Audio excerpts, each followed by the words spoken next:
السلام علیکم ورحمۃ اللہ وبرکاتہ۔ بسم اللہ الرحمن الرحیم۔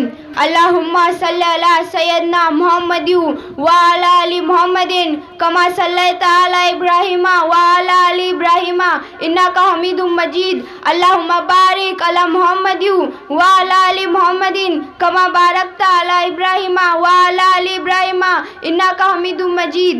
بسم اللہ الرحمن الرحیم۔ نعت علیم مظہر العجائب تجدہ عون لکا فی النوائب کل ہم و غم سینجلی بعظمتک یا اللہ بنبوتک یا محمد بولایتک یا علیو یا علیو یا علیو۔ محمد بن محمد یوں پہلے بولتے ہیں، دوسرے دن محمد بن نہیں بولتے، محمد محمد یوں والا علیہ محمد والا علیہ محمد نہیں، محمد ان کی اولاد کے لیے بولتے ہیں، محمد کیا محمد بولیں گے دوسرے دن میں، سمجھ گئے؟ محمد یوں پہلے نہیں، والا آل لگیں گے تو جب محمد بولتے والا علیہ محمد۔ چاند محرم کا نظر آ گیا، چاند محرم کا نظر آ گیا، بس گئی کرب و بلا، بس گئی کرب و بلا، ہائے غضب ہو گیا، ہائے غضب ہو گیا، ہائے غضب ہو گیا، ہائے غضب ہو گیا، فاطمہ زہرا کا برا گھر لٹا، کٹ گیا شبیر کا سوکھا گلا، فاطمہ زہرا کا برا گھر لٹا، کٹ گیا شبیر کا سوکھا گلا، ماہ محرم میں کیا ہو گیا، کٹ گیا شبیر کا سوکھا گلا، مومن و ویران مدینہ ہوا، ہو گئی آباد مگر کربلا، مومن و ویران مدینہ ہوا، ہو گئی آباد مگر کربلا، روتے ہیں مرکب میں رسول خدا، روتے ہیں مرکب میں رسول خدا، کٹ گیا شبیر کا سوکھا گلا، فاطمہ زہرا کا برا گھر لٹا، کٹ گیا شبیر کا سوکھا گلا، ہائے وہ عاشور وہ کرب و بلا، بھول نہ پائیں گے یہ اہل عزا، ہائے وہ عاشور وہ کرب و بلا، بھول نہ پائیں گے یہ اہل عزا، آل محمد پہ تھی کیسی جفا، آل محمد پہ تھی کیسی جفا، کٹ گیا شبیر کا سوکھا گلا، فاطمہ زہرا کا برا گھر لٹا، کٹ گیا شبیر کا سوکھا گلا، ہو گئی پردیس میں بربادیاں، بینیاں کرتی رہی شہزادیاں، ہو گئی پردیس میں بربادیاں، بینیاں کرتی رہی شہزادیاں، شام تلک جائیں گے ہم پہرےدار، شام تلک جائیں گے ہم پہرےدار، کٹ گیا شبیر کا سوکھا گلا، فاطمہ زہرا کا برا گھر لٹا، کٹ گیا شبیر کا سوکھا گلا، کٹ گئے عباس کے بازو قلم، ہو گئے بے آسرا اہل ارم، کٹ گئے عباس کے بازو قلم، ہو گئے بے آسرا اہل علم، چھین گئی پاک سرے روزدہ،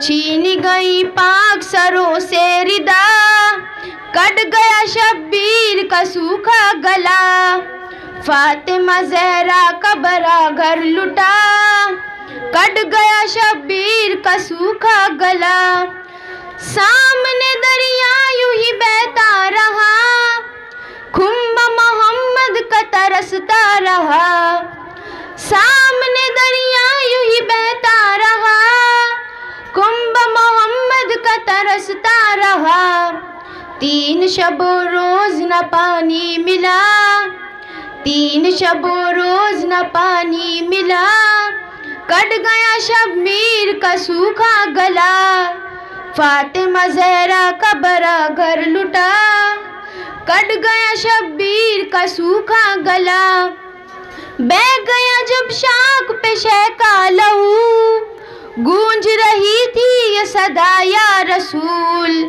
بہہ گیا جب شاخ پہ شہ کا لہو، گونج رہی تھی یہ صدا یا رسول، ہوتی تھی فریاد یہ کھا کے شفا، ہوتی تھی فریاد یہ کھا کے شفا، کٹ گیا شبیر کا سوکھا گلا، فاطمہ زہرا کا بھرا گھر لٹا، کٹ گیا شبیر کا سوکھا گلا، ماہ محرم میں کیا ہو گیا، کٹ گیا شبیر کا سوکھا گلا۔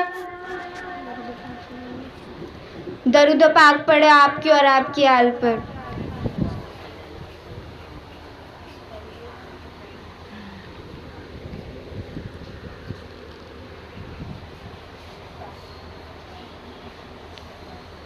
آج 1400 ہجری بیت گئی، لیکن پھر بھی لوگوں کے دل سے بغض حسین ابن علی نہیں گیا۔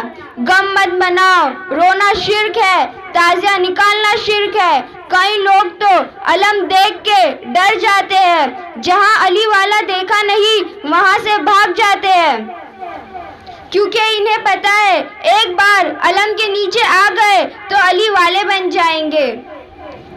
جہاں علی والا تم نے دیکھا نہیں، تمہاری شکل صورت بگڑی بگڑی سی نظر آنے لگتی ہے۔ جہاں علی والا تم نے دیکھا نہیں، تمہاری شکل صورت بگڑی بگڑی سی نظر آنے لگتی ہے۔ کہیں ایسا تو نہیں تمہیں بیروح حیدر کرار سے ڈر لگتا ہے، موت کو میثم تمار سے ڈر لگتا ہے؟ ارے پرچم حضرت سے عباس کے در سے دوری کیسی، کیا تمہیں اب بھی علمدار سے ڈر لگتا ہے؟ نعرے حیدری یا علی۔ علم دیکھ کے ڈر گئے ڈرنے والے کہ یہاں بھی کیسا نہیں کہتے ہیں کہ سنیت خطرے میں آ جائیں گی، اصل میں تو مولویت خطرے میں آ جائیں گی۔ اسی لیے جہاں علم دیکھا نہیں افواہیں اڑانا چالو کر دیتے ہیں۔ سنی کیا ہوتا ہے؟ جو سنت مصطفیٰ پہ عمل کرے۔ آپ نے نماز کی حالت میں حسین علیہ السلام کو گود میں اٹھایا، کہیں حسین علیہ السلام کو کاندھے پر سوار کر کے دکھایا۔ شہید ناصر عباس کا یادگار جملہ ہے۔ آج ملا اعتراض کرتے ہیں کہ حسین علیہ السلام کے لیے تعزیہ نکالنا غلط ہے، ان کے لیے گھوڑے نکالنا غلط ہے۔ وہ فرماتے تھے، اے عقل کے اندھے، تو حسین کے لیے ذوالجناح نکالنے کو حرام کہتا ہے، حسین کے گھوڑے کو حرام کہتا ہے۔ اے عقل کے اندھے، پڑھ تاریخ، جھانک مدینے کی گلیوں میں، حسین کے لیے گھوڑے بنانا نہیں، گھوڑے بننا مصطفیٰ کی سنت ہے۔ یہ ہے سنی جو اصل میں اہل بیت سے محبت کرتے ہیں۔ درود و پاک پڑھا آپ کے اور آپ کے۔ لبیک یا حسین، لبیک یا حسین۔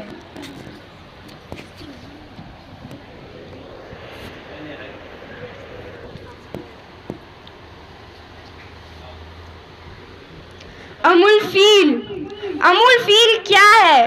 یہ وہ سال ہے کہ جس سال ابرہہ نامی بادشاہ نے اللہ کے گھر میں حملہ کیا تھا۔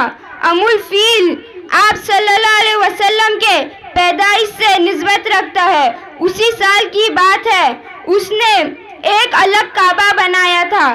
اصلی کعبے کے ہوتے ہوئے اس نے اپنا ایک کعبہ بنوایا تھا، یہ سوچ کے کہ لوگ وہاں جائیں گے، وہ جہاں جاتے ہیں اس کے بدلے وہاں چلے جائیں گے۔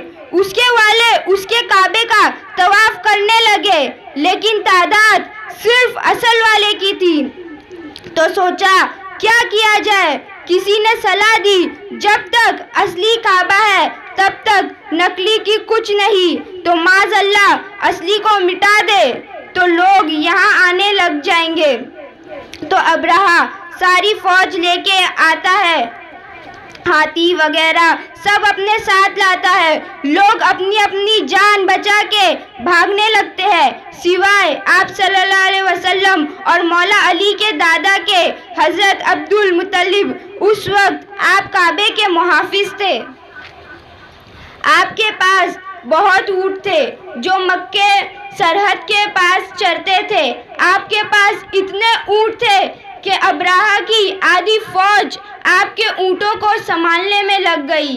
یہ جب واقعہ ہوا جس سال اسی سال رسول خدا دنیا میں آئے، لیکن مولوی کہتے ہیں کہ یہ واقعے کے 40 سال بعد آئے، لیکن اصل میں اسی سال آپ کی پیدائش ہوئی تھی. حضرت عبد المطلب ابراہہ کے پاس گئے. ابراہہ نے کہا آپ کون؟ آپ نے فرمایا میں کعبے کا وارث، مجھے میرے اونٹ دے دو. اس نے کہا جب آپ کعبے کے وارث ہو تو آپ یہاں اونٹ لینے کیوں آئے ہیں؟ تو آپ نے کہا ہاں یہ بات صحیح ہے، لیکن جان لو تم یہ جو اونٹ ہے نا اس کا پالنے والا میں ہوں، اور یہ جو کعبہ ہے اس کا پالنے والا وہ ہے. میں صرف نگرانی کرتا ہوں. اونٹ مجھے دے دو، یہ گھر اور گھر والا جانے. حضرت عبد المطلب اتنے آرام سے، اتنے جوش سے اس کے پاس گئے جیسے آپ کی نگاہیں دیکھ رہی ہے کہ آپ نے ابھی آپ کی فوج آسمان سے آ جائیں گی. آپ اونٹ لے جانے لگے اور بادشاہ نے کعبے پر حملہ کرنا چاہا کہ اتنے میں چھوٹے چھوٹے پرندے چھوٹے چھوٹے کنکر لے کر آنے لگے اور پورا لشکر تباہ کر دیتی ہے. صرف سرکار عبد المطلب علیہ السلام کی دی گئی صدا سے. تو اگر مولا حسین علیہ السلام کربلا کی مٹی پہ ایک صدا دے دیتے تو ساری یزیدی فوج تباہ ہو جاتی، لیکن آپ نے ایسا نہیں کیا. کیوں نہیں کیا؟ آپ نے ایسا نہیں کیا جب آسمان، زمین، نہر فرات کہہ رہی تھی کہ مولا اجازت دے، صرف آپ اجازت دے، ابھی سب ختم ہو جائے گا، لیکن آپ نے ایسا نہیں کیا. مولا اپنے سارے خاندان کی قربانی دیتے رہے، کیونکہ دنیا کو بتانا تھا، کہ امت محمدی کو بتانا تھا کہ یہ اسلام اتنی آسانی سے نہیں ملا. کئی قربانی دینے کے بعد آج ہم تک اسلام پہنچا ہے. ہم اتنے آرام سے ہیں، لیکن آج بھی کئی لوگ ہیں جو اپنے آپ کو مسلمان تو کہتے ہیں پر اصل مومنین نہیں. انہیں تو اب تک یہی نہیں پتا کہ جنگ کس لیے ہوئی تھی. زندگی کی بھاگ دوڑ میں قیامت اور وفاداری نبھانا بھول گئے ہیں. درود و پاک پڑے آپ کے اور آپ کے حال پر.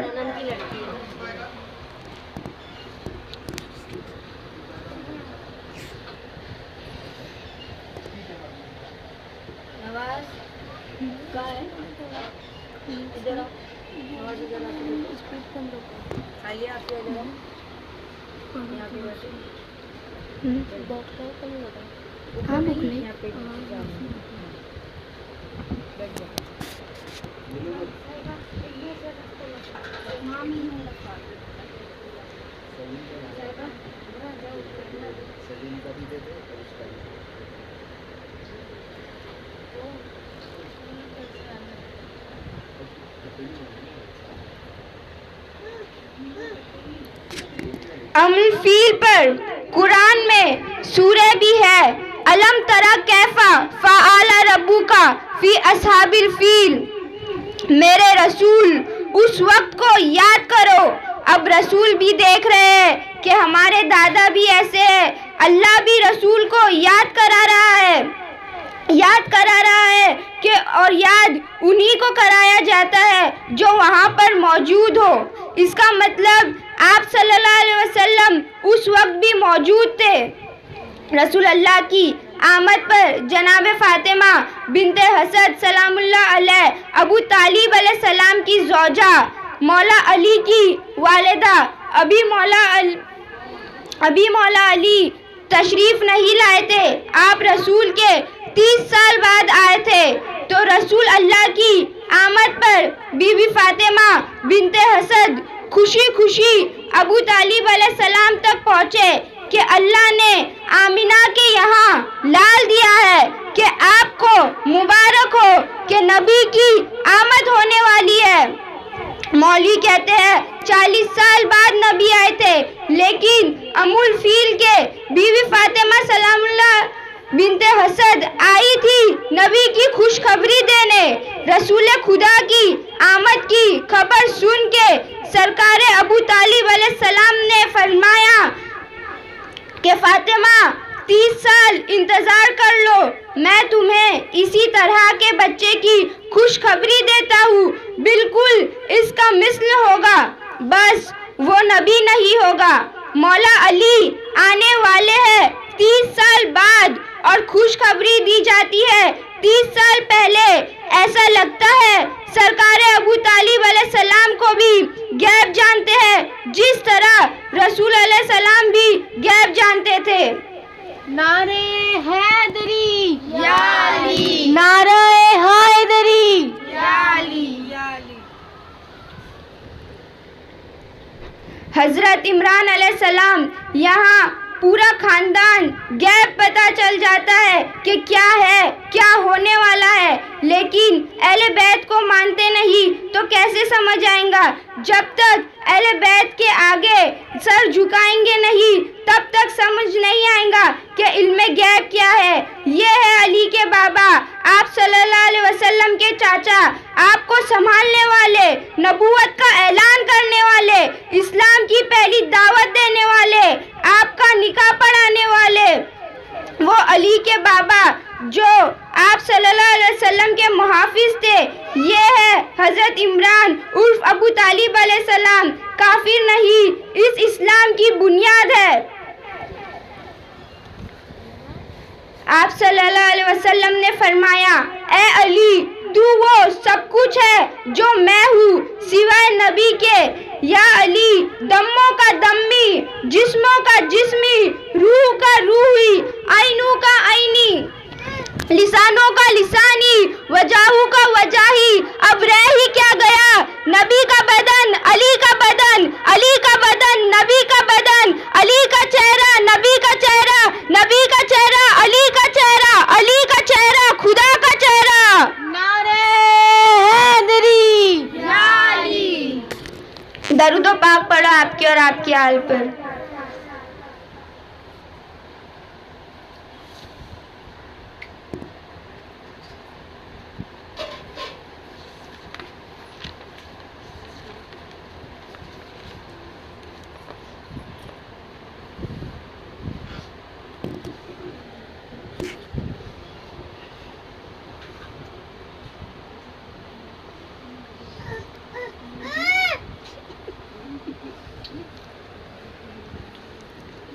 حضرت سیدنا علی المرتضیٰ علیہ السلام کا علما مقام و مرتبہ یہ ہے کہ ان کی قرآن فہمی، حقیقت شناسی اور فقہی صلاحیت تمام اولین و آخرین میں ممتاز و مرفد تھے. قدرت نے انہیں عقل و خرد کی اس قدر عرفہ و اعلیٰ صلاحیتوں سے نوازا تھا کہ جو مسائل دوسرے حضرات کے نزدیک پیچیدہ اور مشکل سمجھے جاتے تھے، انہی مسائل کو وہ آسانی سے حل کر دیتے تھے. اکبر صحابہ اکرم رضی اللہ تعالی عنہ ایسے اوقات سے پناہ مانگتے تھے کہ جب کوئی مشکل مسئلہ پیش آ جائے اور اس کے حل کے لیے مولا علی علیہ السلام موجود نہ ہو، کہ جس کے وجہ سے ان سے کوئی غلط فیصلہ نہ ہو جائے. بعض اوقات اکبر صحابہ اکرم رضی اللہ تعالی عنہ نے گواہی دی کہ مولا علی علیہ السلام علم ظاہر و علم باطن دونوں کے امین تھے. بے شک علی ابن ابی طالب علیہ السلام کے پاس قرآن کا بھی علم ظاہر بھی ہے اور باطن بھی، کہ مولا علی کے پاس جو ہم قرآن پڑھتے ہیں وہ ظاہری طور پر اس کا بھی علم ہے، اور جو قرآن کے اندر کی بات ہے جو ہم نہیں جانتے اس کا بھی علم رکھتے ہیں، اور چونکہ وہ خود ایک قرآن ہے تو ان کے چہرے کو دیکھنا بھی ایک عبادت ہے کہ مولا علی شیر خدا وہ شخصیت ہے۔ بی بی سیدہ طیبہ عائشہ صدیقہ رضی اللہ تعالی عنہا فرماتی ہے، علی علام نسین بالسنت، حضرت علی علیہ السلام تمام لوگوں سے بڑھ کر سنت کا علم رکھنے والے ہیں کہ مولا علی صرف علم قرآن ظاہر و باطنی نہیں رکھتے بلکہ ہمارے آقا حضرت محمد مصطفیٰ صلی اللہ علیہ وسلم کی سنت کا صرف علم ہی نہیں بلکہ سب سے زیادہ آپ کو سنتوں کا علم تھا مولا علی کو، اور حقیقت ہے کہ جو سنت کا سب سے بڑا عالم ہو وہی قرآن کا سب سے بڑا عالم ہوتا ہے۔ چنانچہ عبد الملک رضی اللہ تعالی عنہ نے سب سے بڑے عالم کی شناخت یوں بیان فرمائی کہ انہوں نے حضرت عطار رضی اللہ تعالی عنہ سے پوچھا، کیا حضرت محمد صلی اللہ علیہ وسلم کے صحابہ میں سے کوئی مولا علی علیہ السلام سے بڑھ کر کوئی عالم تھا؟ انہوں نے کہا، نہیں، خدا کی قسم میں ایسے شخص کو نہیں جانتا۔ یہی وجہ ہے کہ مولا علی علیہ السلام کے سوا کسی شخص نے یہ دعویٰ نہیں کیا کہ مجھ سے جو چاہو پوچھو، میں قرآن سے جواب دوں گا، وہ بھی منبر پر کھڑے ہو کر۔ ایسا دعویٰ صرف انہوں نے ہی کیا ہے۔ حضرت مسعود بن فرماتے ہیں کہ ہم نبی کریم صلی اللہ علیہ وسلم کی بارگاہ میں حاضر تھے کہ مولا علی علیہ السلام کے بارے میں سوال کیا گیا تو حضور اکرم صلی اللہ علیہ وسلم نے فرمایا، حکومت 10 حصوں میں تقسیم کی گئی ہے، 9 حصے علی علیہ السلام کو دیے گئے اور 1 حصہ باقی تمام لوگوں کو دیا گیا ہے۔ اور حضرت سید فرماتے ہیں، حضور اکرم صلی اللہ علیہ وسلم کے صحابہ رضی اللہ تعالی عنہ میں سے کسی شخص نے یہ دعویٰ نہیں کیا، سلونی مجھ سے سوال کرو سوائے مولا علی ابن ابی طالب علیہ السلام کے۔ اتنی روایتوں کے بعد بھی لوگ کہتے ہیں کہ ہم صرف صحابہ کو مانتے ہیں، جو تم صحابہ کو مانتے ہو وہی صحابہ آپ کی فضیلت اور حدیث دیے ہیں، لیکن پھر بھی مولا کو نہیں مانتے ہیں۔ انہیں اور کہیں سے جھوٹی روایتیں کہاں سے لے کر آ جاتے ہیں۔ آپ کی ایک اور حدیث یہ بھی ہے کہ مولا علی علیہ السلام پر کہ آپ صلی اللہ علیہ وسلم علم کا شہر ہے اور مولا علی علیہ السلام اس شہر کا دروازہ ہے، تو اگر آپ صلی اللہ علیہ وسلم تک آپ کو پہنچنا ہے تو پہلے مولا علی سے ہوتے ہوئے گزرنا پڑے گا، کیونکہ وہی اس علم کے شہر کے دروازے ہیں، بنا دروازے کے اندر کیسے پہنچیں گے؟ اور آج تک اگر کوئی بھی علم دار ہے، آپ ہے یا کوئی بھی ہے، صرف مولا علی کی بدولت کی وجہ سے ان کے پاس ہر قسم کا علم تھا، اور ہوتا بھی کیسے نہیں، آخر وہ شیر خدا ہے۔ مولا علی کے پاس علم نون بھی تھا، ہر قسم کا علم رکھتے تھے آپ، قرآن کریم ہو، حدیث شریف ہو، کلام عرب ہو یا لغت ہو، ان میں سے ہر ایک کو سمجھنے کے لیے عربی پر موقوف ہے۔ اس لیے ایسا کہا ہے، علم صرف تمام علوم کی ماں ہے اور علم نون ان سب کا باپ ہے، اور ان دونوں کا علم کا موجود و موصوص باپ مدینے کے عالم سیدنا مولا علی علیہ السلام ہے۔ سب سے پہلے انہوں نے ہی ان دونوں علموں کی بنیادی قوانین کے علم کرائے۔ عبد الاسود رضی اللہ تعالی عنہ بیان کرتے ہیں کہ میں مولا علی کے بارگاہ میں تشریف لایا تو دیکھا آپ سر جھکائے متفکر ہو کے بیٹھے ہیں۔ میں نے عرض کیا، امیر المومنین، کس معاملے میں آپ متفکر ہے؟ فرمایا میں نے تمہارے شہر میں عربی غلط طریقے پر بولتے ہوئے سنا ہے، تو آپ نے سوچا آپ اپنے علم بانٹ دے۔ تو انہوں نے فرمایا اگر آپ ایسا کر دیں گے تو ہمیں آپ کے ذریعے ایک زندگی مل جائیں گی اور ہمارے یہاں عربی زبان باقی رہ جائیں گی۔ خود سوچئے کہ جس علم کو حاصل کیے بغیر کوئی انسان چاہے وہ عربی ہو یا عجمی عالم نہیں بن سکتا، تو پھر جو شخص اس علم کا موجود اور محسوس ہو وہ باب علم نہیں ہوگا تو کیا ہوگا؟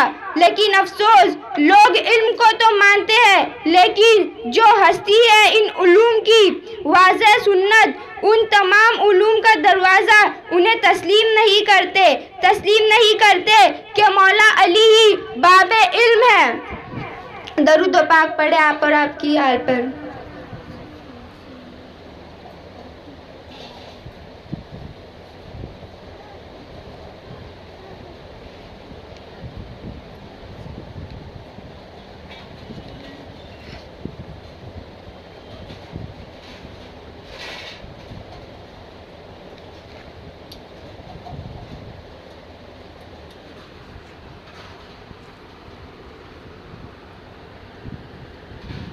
مولا علی کے کچھ خاص حضرت، کچھ خصائص۔ آپ صلی اللہ علیہ وسلم نے فرمایا کہ قلعہ خیبر کو فتح کرنے کے لیے میں اس شخص کو پرچم دے کر بھیجوں گا جو اللہ اور اس کے رسول صلی اللہ علیہ وسلم سے محبت کرتا ہے۔ اللہ تعالیٰ کبھی اس کو شرمندہ نہیں فرمائے گا۔ تو اس پرچم کو حاصل کرنے کے لیے لوگ للچانے لگے۔ آپ نے فرمایا کہ علی کہاں ہے؟ بتایا گیا وہ چکی میں گیہوں پیس رہے ہیں۔ تو آپ نے فرمایا کیا تم میں سے کوئی چکی نہیں چلا سکتا؟ پھر آپ ان کو بلائے اور جبکہ وہ آپ اپنی آنکھوں میں ایسے دھوپ میں چشم سے مبتلا تھے، دیکھ نہیں پا رہے تھے، آپ نے ان کی آنکھوں پر دم کیا اور 3 دفعہ پرچم لہلا کر اپنے خیبر فتح کرنے کے لیے آپ نے بالآخر ان کو بھیج دیا اور مولا علی ہی خیبر فتح کر آئے۔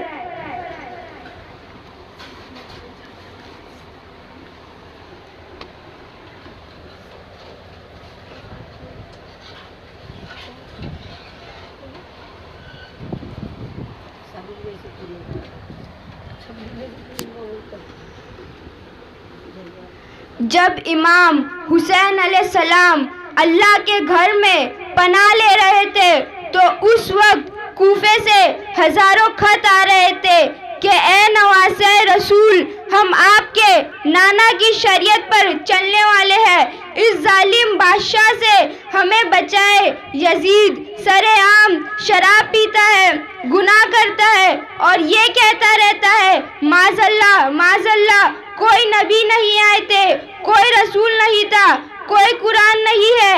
اے رسول اللہ کے نواسے، ہم ایسے ظالم بادشاہ کے ہاتھ میں کیسے بیعت کر لیں کہ ایسے جو حرکتیں کرے جو رسول اللہ کی بتائی ہوئی شریعت کا مذاق بناتا ہو، حلال اور حرام میں کوئی فرق نہیں رکھتا ہو۔ ان تمام خطوط کا موضوع یہی تھا۔ بالآخر ایسے خط آنے لگے، اے نواسہ رسول، اگر آج آپ نے ہماری نصرت نہیں کی تو روزے محشر میں ہم آپ کے نانا کے سامنے آپ کی شکایت کریں گے کہ وقت کے ظالم بادشاہ آپ کی شریعت کا مذاق بناتے رہے اور آپ کے نواسہ خاموش رہے۔ بس امام حسین علیہ السلام نے خطوط کے جواب میں اپنے سفیر مسلم بن عقیل، جو آپ کے چاچا زاد بھائی تھے، کوفے کی طرف روانہ کر دیا۔ جیسے ہی بنی ہاشم کا شہزادہ حسین علیہ السلام کا پیغام لے کے کوفہ آئے تو سب لوگ آپ کے ہاتھ پہ بیعت ہو گئے اور وہ آوازیں بلند کر کے کہنے لگے لبیک یا حسین، لبیک یا حسین۔ اے عقیل کے شہزادے مسلم، ہمارے مولا حسین کو بلائے، یہ وقت کہ ظالم بادشاہ کو یہ بتائے کہ ان کے نانا اللہ کے رسول ہے اور قرآن اللہ کی کتاب ہے اور دین اسلام خالق حقیقی کا دین ہے۔ جب لوگوں کی حقیقت کا یہ چہرہ دیکھا تو آپ امام حسین علیہ السلام کو ایک خط تحریر کیا کہ نواسہ رسول، یہاں کے لوگ ظلم سے بیزار ہو کے آپ کی نصرت چاہتے ہیں، جلد اپنے مبارک قدم لے کے ادھر آئے، ہم اپنے اسلام کو پرچم بلند کر سکے۔ یہاں پر یزید کو خبر ملتی ہے کہ اس نے جس کو کوفے کا حاکم رکھا ہے اس کی موجودگی میں مسلم بن عقیل آ گئے اور لوگ امام حسین علیہ السلام کے ہاتھ بیعت کر رہے ہیں، تو فوراً ابن زیاد کو کوفے کی طرف بھیجتا ہے اور یہ کہتا ہے کہ نعمان، تم سے کوفے کی حکومت سنبھالی نہیں جاتے، آج سے ابن زیاد کوفے کا نیا گورنر ہے۔ اور وہاں مسلم بن عقیل کا خط امام حسین علیہ السلام تک پہنچتا ہے اور یزید کی یہی سازش تھی کہ طواف کعبہ کے درمیان ہی امام حسین علیہ السلام کو قتل کیا جائے۔ امام حسین علیہ السلام اپنے حج کو عمرہ میں تبدیل کر کے اپنی بہنیں، بیٹیوں اور پورے خاندان کو لے کے وہاں جاتے ہیں۔ بس ابن زیاد نے سوچا کہ کوفے میں بہت کیسے پیدا کرے، اس نے یہ نعرہ لگایا کہ جو یزید کی بیعت کرے گا، اپنی تلوار دے گا، اس کو وہ اتنا سونا عطا کرے گا کہ اس کی نسلیں خوش ہو جائیں گی۔ جیسی ابن زیاد نے یہ خبر کوفے میں پھیلائی، کوفے کی عورتوں نے سوچا اس سے اچھا موقع اور کیا ہوگا، اپنے مردوں سے کہنے لگی مجھے تمہاری تلوار چاہیے۔ تم کو نہیں پتا ابن زیاد تلوار کے بدلے بہت سارا سونا دیتا ہے۔ رفتہ رفتہ کوفے کا ہر فرد تبدیل ہونے لگا، باری باری اپنی تلوار دینے لگا۔ ابن زیاد اپنے لشکر سے کہا کہ کوئی بھی کوفے کی گلیوں میں نہ آئے ورنہ خامخواہ وہ مارا جائے گا۔ کوفیوں نے آپ کو رسول اللہ کی حدیث یاد دلا دیا کہ میری امت کا سب سے بڑا فتنہ دولت ہوگا، کہ دولت کی لالچ میں آ کے نواسہ رسول کو قتل کر دیں گے۔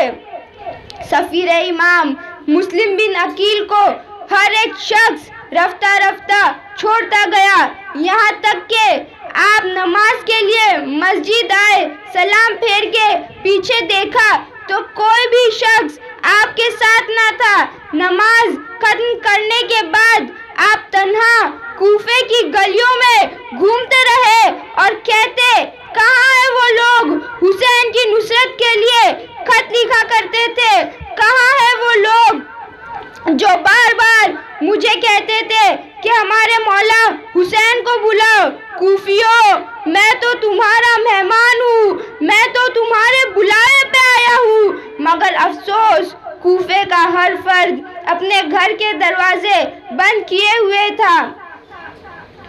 سفیر امام حسین علیہ السلام تنہا گلیوں میں گھومتے گھومتے ایک گھر کے باہر بیٹھ جاتے ہیں تھک کر۔